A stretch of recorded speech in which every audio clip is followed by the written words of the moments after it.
Welcome to another story where a landlord's frustration with his tenants spirals into a confrontation that tests the values of both parties involved.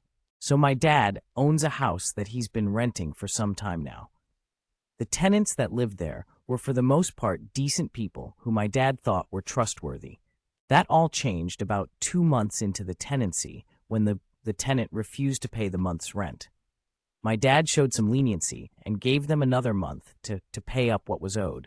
They didn't pay a thing. By this point, my dad, frustrated by the whole situation and being 2 months out of rent money, offered them a deal. Leave the house ASP and then only pay half the money owed.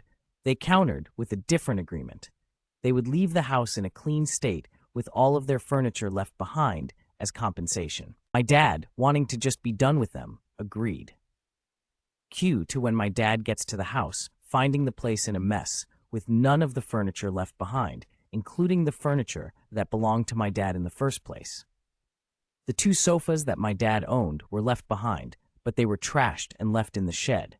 When my dad confronted them, asking for them to pay up the full amount that the furniture was worth, he was met with a promise of payment after 2 weeks, which he didn't believe, and when he requested they pay earlier, he was met with "good luck getting your money," followed by laughing emojis.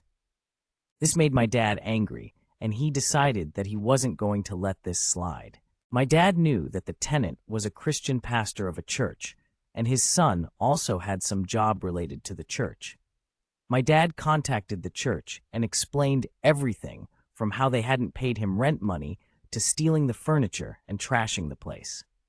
The church was somewhat interested about this behavior. Next day, my dad gets an angry phone call from the tenant's son, cursing at him and asking him what he thought he was doing, contacting the church, saying he was being unfair.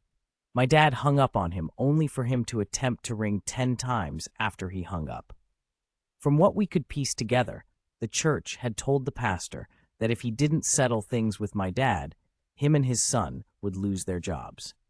My dad received the full amount for the furniture that same day and agreed to back off.